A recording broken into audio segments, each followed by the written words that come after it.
Item Number: SCP-232. Object Class: Safe. Special Containment Procedures: SCP-232 is to be kept in a locked safe in the Cognitohazard Wing of Site-73. When not in use for testing, its batteries are to be removed. When batteries are not installed, SCP-232 may be handled safely by any authorized staff member. The Foundation is to monitor online auction houses and dealers of vintage toys, and acquire any products of the same model as SCP-232 for testing and disposal. Any other instances of SCP-232 discovered are to be archived appropriately. When batteries are installed, personnel other than D-Class are not to handle SCP-232 for any period longer than necessary to install and remove batteries. Staff members who have been exposed to works in the Jack Proton franchise, in any format, are not to handle SCP-232 for any period of time while batteries are installed. D-Class carrying SCP-232 for testing purposes are to be monitored at all times and terminated if SCP-232-related behavior should pose a security risk. The copyright, publication, and merchandising rights of the Jack Proton novels and all spin-off media are to be held by Springfield Crown Publishing, a Foundation front company, for the purpose of keeping the works out of print, thereby preventing activation of anomalous properties in any SCP-232 instances that may exist outside containment. In the event of any public occurrences of SCP-232 behavior, the Foundation shall liaise with local law enforcement authorities to recover the artifact and issue Class A amnestics to affected parties as appropriate. The Foundation shall encourage world governments to enact extensions to international copyright law as necessary to prevent the Jack Proton franchise from lapsing into the public domain. In the event that any Jack Proton franchise material becomes public domain, DDoS techniques, and/or mass deployment of Class E amnestics is authorized as appropriate. Description: SCP-232 is a mass-produced children's toy of early 1950s manufacture, composed primarily of tin and a battery-powered electric light apparatus, with an exterior painted to resemble a laser gun of the type featured in popular science fiction of the early 20th century. A hinged section at the base of SCP-232's handle opens to accept two standard AA alkaline batteries. When batteries have been installed correctly and the trigger is pulled, a small red electric light in the barrel lights up. SCP-232's cognition-affecting properties become active whenever SCP-232 is picked up and held or carried by a human being while it has working batteries installed. Within 5 to 30 seconds of picking up SCP-232, the person handling it will begin speaking in English, regardless of any previous fluency with the language or lack thereof, in a manner resembling the speech patterns of preteen and/or adolescent American youth culture, circa 1920 to 1960. Persons so affected will deny that anything is unusual about their manner of speech and will insist that they have always spoken thusly. This behavior continues until approximately 15 to 20 seconds after the test subject is induced to relinquish possession of SCP-232, after which speech patterns return to normal. In test subjects that have had no exposure to any works from the Jack Proton franchise, SCP-232's effects do not continue past this stage and the subject retains no memory of their behavior while under its influence. Patent information embossed on the handle of SCP-232, and historical analysis of non-anomalous artifacts identical in appearance, indicate that SCP-232 is a mass-produced atomic zapper toy, produced by the Corporation, from 1953 to 1958 as a licensed merchandising tie-in to Jack Proton, Space Cop, a series of young adult science fiction novels by American author M.K. Snyder. Approximately units were manufactured and sold during the toy's production run, of which an unknown quantity remain in existence today. The Foundation has acquired 138 units since containment of SCP-232 began, all but 3 of which have shown no anomalous properties under testing. Thorough examination has indicated no discernible differences between anomalous and non-anomalous units. The Jack Proton series, consisting primarily of 15 novels and several dozen short stories written between 1940 and Snyder's death in 1973, revolve around the eponymous Major John Patrick Jack Proton, an officer of the Galactic Police Department in a 27th century setting, where the human race has colonized the entirety of the Earth's solar system. The setting is typical of early 20th century juvenile science fiction and relies heavily on soft sci-fi depictions of space travel common in literature of the time, including the existence of intelligent life on planets within the solar system, a breathable atmosphere on the moon and other heavenly bodies, faster than light travel without relativistic complications, and sapient artificial intelligence and computers based on vacuum tube technology. The novels were additionally adapted into a nationally syndicated radio program from 1947 to 1952, a television series aired by the NBC network from 1953 to 1954, and a black-and-white movie released to theaters in 1956. The Jack Proton franchise bears no demonstrable anomalous properties itself, and may be read, viewed, or listened to safely provided that the person doing so does not come into contact with SCP-232. In subjects who have previously read, watched, or listened to any installments of the Jack Proton franchise, SCP-232's secondary effect begins to manifest after approximately 90 to 120 seconds of physical contact with the toy. During this stage, the test subject's memories and personality are radically altered, to the extent that the subject believes him or herself to be a resident of the fictional 27th century setting of the Jack Proton novels. Test subjects in this stage refuse to answer to their given names, and will, during interviews, describe life stories and career experiences of life in the 27th century which are internally consistent with themselves and with canonical details about the setting, often describing themselves as close associates of Jack Proton or other major characters featured in the franchise. Polygraph examinations given to test subjects in this state have consistently indicated that the test subjects believe these accounts to be true. In the third and final stage of SCP-232 exposure, occurring approximately 30 to 45 minutes after first contact, test subjects begin to experience severe sensory hallucinations, to the effect that they now perceive the world around them to be the fictional setting of the Jack Proton franchise. In this state, test subjects almost invariably believe that they are members of Jack Proton's Junior Action Squad, and have been assigned a mission of utmost interplanetary security, which researchers and security personnel of the Foundation are involved in or are attempting to prevent them from completing. Though attempts to neutralize Foundation personnel with SCP-232 have invariably proven futile, test subjects have been noted to resort to physical violence on occasion. Persons afflicted by the later stages of SCP-232 exposure will resist any attempts to remove SCP-232 from their person, and, if separated from it, will attempt to recover it by any means available to them.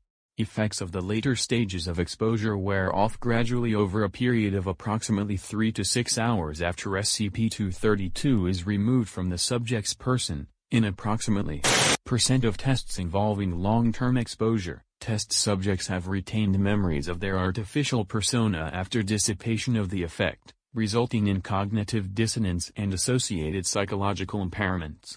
SCP-232 came to the Foundation's attention on following the arrest of Martin, a retired steelworker living in Pennsylvania, for disorderly conduct following an affray at a shopping mall, who insisted on referring to himself as Space Cadet Max Mars, was taken into custody after confronting several mall patrons and brandishing SCP-232, demanding to know the location of the Phobos Ruby, an artifact the theft of which from the Martian Museum of History drives the plot of the novella Murder on the Isle Express.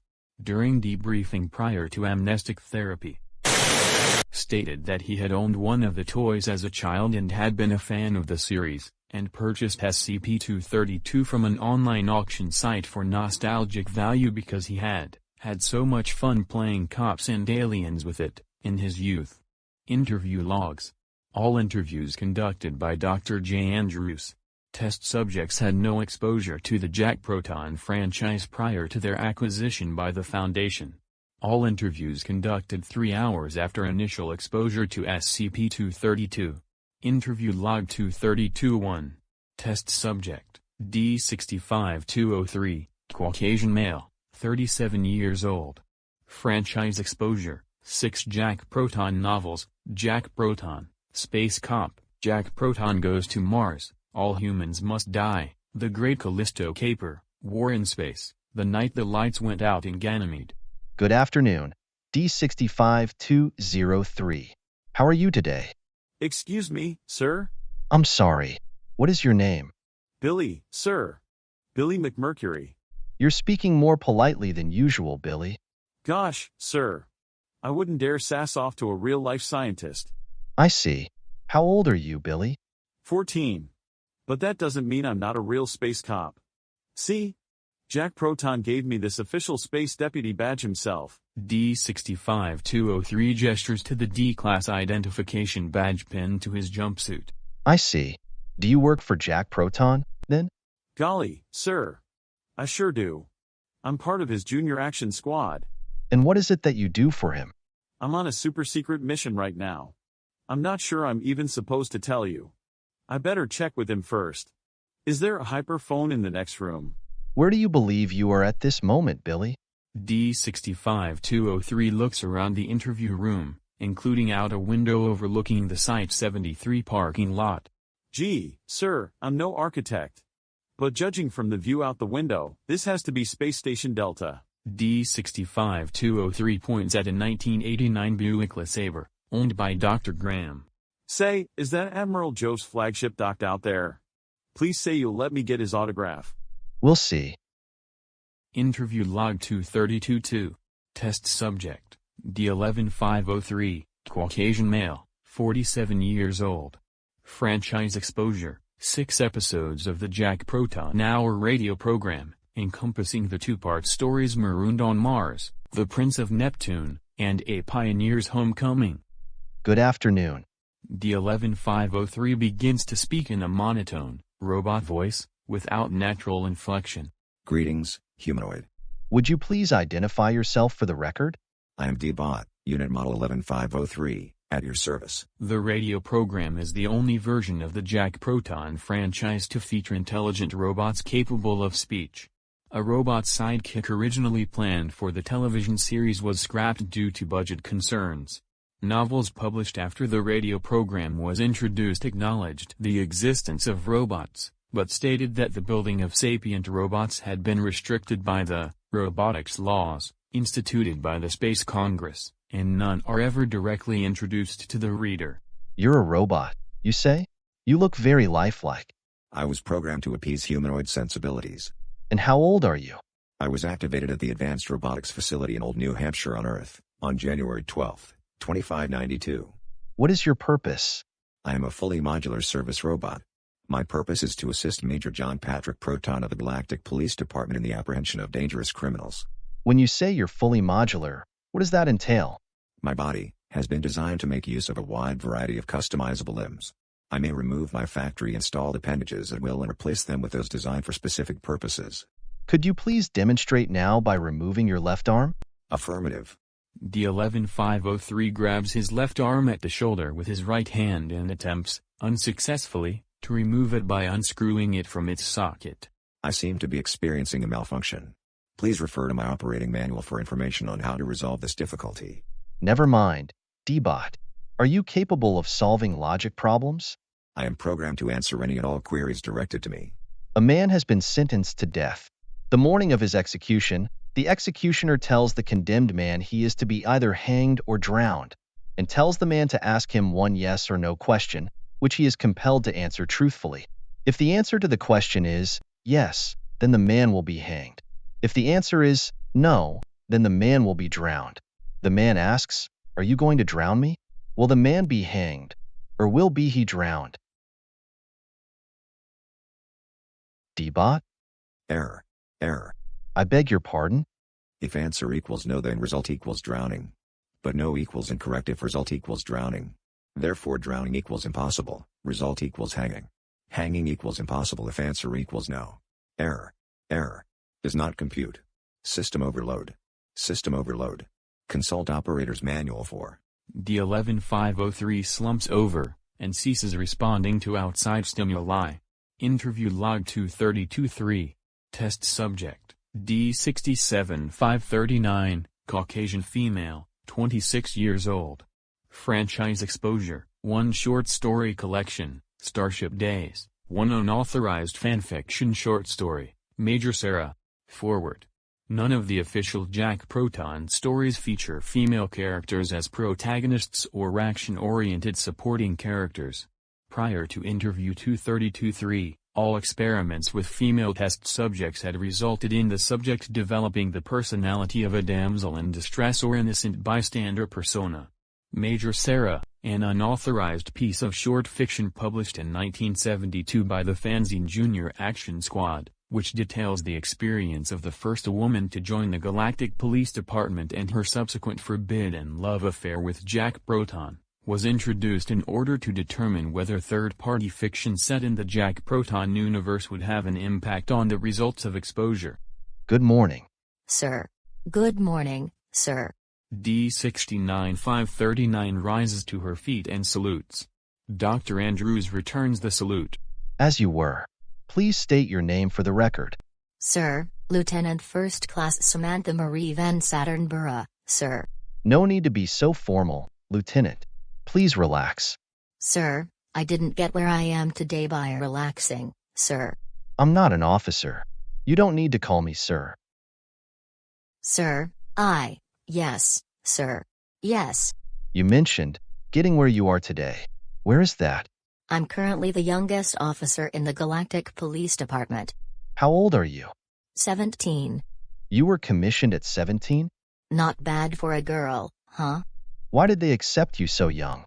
Because I wasn't wasting my time wearing frilly dresses and playing with dolls, that's why. You must have been very goal-oriented to make it so young. Why did you want to be a space cop so badly? To work with Jack Proton, of course. Why him, specifically? Because he's the best there is. He's smart, and he's strong, and... Can I tell you a secret? Everything we discuss here is strictly confidential, Lieutenant. Well, he's dreamy. Dreamy? Those beautiful blue eyes, that rock-solid jaw, those bulging biceps. Can't you just imagine him holding your hand on the walk home, sharing a malt with you at the drugstore, dancing close together at the spring formal? I can't say it had occurred to me. I just have to meet him. I'll introduce myself, and he'll be so impressed by how much I've accomplished, and we'll talk about work, and spaceball, and music. And maybe he'll ask if I'll go with him for dinner and a movie at the Hover Inn. Wouldn't that be a dream come true? I'll wear my hair down and put on my prettiest dress. I mean, I don't wear dresses like some little girl obsessed with princesses and space ponies, but that doesn't mean I can't wear a dress for him. I bet he loves a girl who knows how to dress up.